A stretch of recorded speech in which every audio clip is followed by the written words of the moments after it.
दोस्तों 8 फरवरी 2024 को नून लीग और पीपल्स पार्टी को मिलाकर एक गैर फितरी इत्तेहाद बनाकर हुकूमत बना दी गई। और मैंने तभी आपसे कहा था कि ये इत्तेहाद लंबा अरसा नहीं चल सकेगा और अब इस इत्तेहाद के इख्तिताम का वक्त हुआ चाहता है। पीपल्स पार्टी ने हुकूमत को सुर्ख झंडी दिखा दी है और अलहदगी का फैसला कर लिया है। और इसकी एक खास वजह तो यह है कि जब ये इत्तेहाद बना था तो तब मैंने इसलिए कहा था क्योंकि ना तो इनके पास अवामी मैंडेट था और ना ये अवामी हुकूमत थी और ना ही अवाम के मफाद की हुकूमत थी। इनके अपने अपने मफादात जुड़े थे, मफादात की जंग थी और जहां पर मफादात का टकराव आया वहीं रास्ते जुदा हो गए। अब दोस्तों अब पीपल्स पार्टी और नून लीग का चलना तकरीबन नामुमकिन नजर आ रहा है। इसकी कुछ अहम वजूहात हैं। पहले भी धमकियां मिलती रही कि हम इत्तेहाद छोड़ देंगे, अलग हो जाएंगे, लेकिन वो महज ब्लैकमेलिंग थी। अब सीरियस इशू है। अब पीपल्स पार्टी की वापसी जो है वो नागुज़ीर हो चुकी है और अलहदगी नागुज़ीर हो चुकी है। तमाम तर सूरत हाल से आपको अपडेट करूंगा। नून लीग के लिए कितना ये इकदाम खतरनाक हो सकता है, एक एक चीज बताऊंगा। लेकिन उससे पहले नए आने वाले दोस्तों से गुजारिश है कि ये चैनल आपका अपना है, अगर अभी तक इसको सब्सक्राइब नहीं किया तो सब्सक्राइब लाजमी कर लीजिए और बेल आइकन पर क्लिक कर दीजिए ताकि हर नई आने वाली वीडियो टाइमली आपको मौसूल हो जाए। दोस्तों सूरत हाल ये है कि पाकिस्तान तहरीक इंसाफ को साइड लाइन करके ये हुकूमत बनाई गई, मुख्तलिफ पार्टीज को मिलाकर बड़ी एक कमजोर सी हुकूमत, कठपुतली सी हुकूमत, अपने इशारों पर चलने वाली और अपनी मर्जी से हैंडल हो जाने वाली हुकूमत बनाई गई। और कुछ मफादात थे, कुछ चीजें दरकार थी, कुछ इनसे काम लेने थे और एक बड़ा काम था ये चौलिस्तान प्रोजेक्ट वाला, ये जो नहरें निकालने वाला। अब ये अंजाम दिया है नून लीग और पीपल्स पार्टी ने मिलकर। जी मुबैना तौर पर ये 5-6 नहरें जो हैं ये मंजूर हो चुकी हैं और इन पर काम जारी है।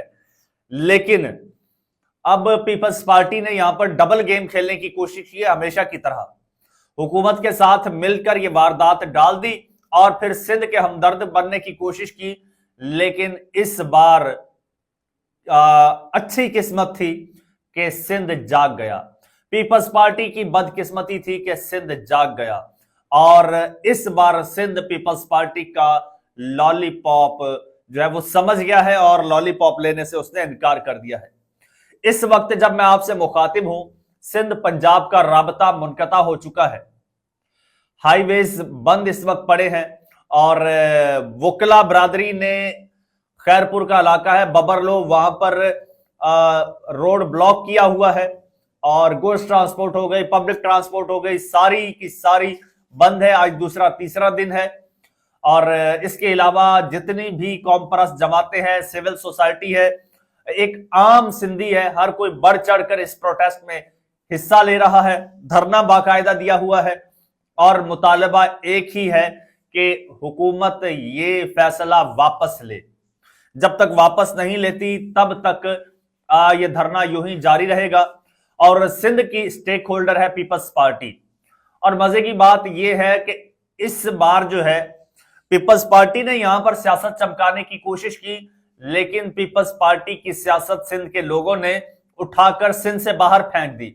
उन्होंने कहा अपनी सियासत करनी है तो जाके इस्लामाबाद में करो, जाके इस्लामाबाद के सिंध हाउस में करो, अपने बिलावल हाउस में करो, सिंध में अब आपकी सियासत नहीं चलेगी। अब पीपल्स पार्टी के जी पांव जलने लगे हैं कि यार ये क्या हो गया है। और उधर हमने कमिटमेंट भी कर ली है और जिन्होंने हमें हुकूमत दी थी उन्होंने कमिटमेंट ले ली है, बल्कि हमसे काम ले लिया है। और अब हम अगर इसकी मुखालफत नहीं करते और क्लियर कट मुखालफत नहीं करते, यहां पर हम किसी मसलियत से काम लेते हैं या डबल गेम करने की कोशिश करते हैं, तो हमेशा हमेशा के लिए सिंध पीपल्स पार्टी के हाथ से निकल जाएगा। और अब ये सूरत हाल बन चुकी है। बिलावल भुट्टो जरदारी साहब जो है वो पाकिस्तान में नहीं थे, दुबई में थे और उन्हें इमरजेंसी आना पड़ा। सीधा उन्होंने लैंड किया है हैदराबाद एक जलसे में और वहां पर जलसे में आते ही उन्होंने जनाब वार्निंग जारी कर दी है। और वार्निंग जारी करते हुए बिलावल भुट्टो जरदारी ने नून लीग पर जो है वो तनकीद के निश्तर चलाए हैं और कहा है कि नून लीग की हर पॉलिसी किसान दुश्मन है। पहले इन्होंने गंदम स्कैंडल की वजह से हमारे किसानों और हारियों के मुआशी कत्ल का बंदोबस्त किया, और फिर इमदादी कीमत देने के बजाय चारों सूबों को किसानों को इमदादी रकम देने और गंदम खरीदने से रोक दिया। यह सरासर जुल्म है। और उन्होंने फिर ये पानी के हवाले से कहा, उन्होंने कहा जी अब ये सहरा को आबाद करेंगे, ये चोलिस्तान के रेगिस्तान में काश्तकारी करना चाहते हैं, जबकि 25 साल से पानी की किल्लत चली आ रही है। अच्छा, ये बिलावल भुट्टो जरदारी साहब को ये पहले नजर नहीं आया, उनके अब्बा हुजूर को पहले नजर नहीं आया कि सिंध में 25 साल से पानी की किल्लत है। अब वो कहते हैं कि आपने नए इलाके को आबाद करना है तो 100 बिस्मिल्लाह, मगर दरिया सिंध पर हम सौदा नहीं करेंगे। हुजूर, मुबैना तौर पर सौदा आप कर चुके हैं। हमारा मुतालबा है कि सिंध मुखालिफ मंसूबे वापस लिए जाएं। अच्छा, बिलावल भुट्टो जरदारी ने कहा कि अगर हुकूमत ये मुतनाज़ा मंसूबा रोक देती है तो मैं इसके साथ बैठकर ज़राई शोबे में तरक्की के लिए अगले 50 साल के मंसूबे बनाने के लिए तैयार हूं। अच्छा, तो अब सीन ये है कि ये जो मुतालबा है ये पीपल्स पार्टी का कभी भी नहीं था और ना है, ये मुतालबा सिंध का है, सिंध के अवाम का मुतालबा है।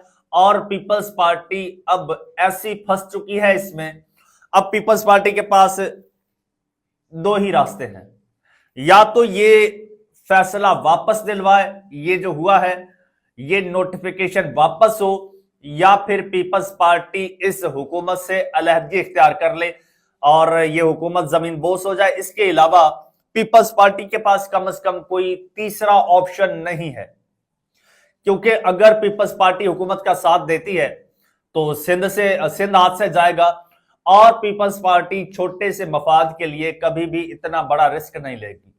अब पीपल्स पार्टी के पास हुकूमत में क्या है, एक सदारत है, एक सदर का ओहदा है, चेयरमैन सेनेट है, या फिर डिप्टी स्पीकर है, और ये गवर्नर्स हैं।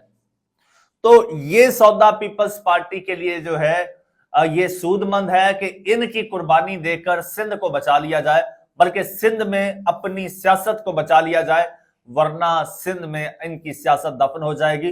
अब आप सूरत हाल देख रहे हैं, हालात देख रहे हैं, इस वक्त सिंध में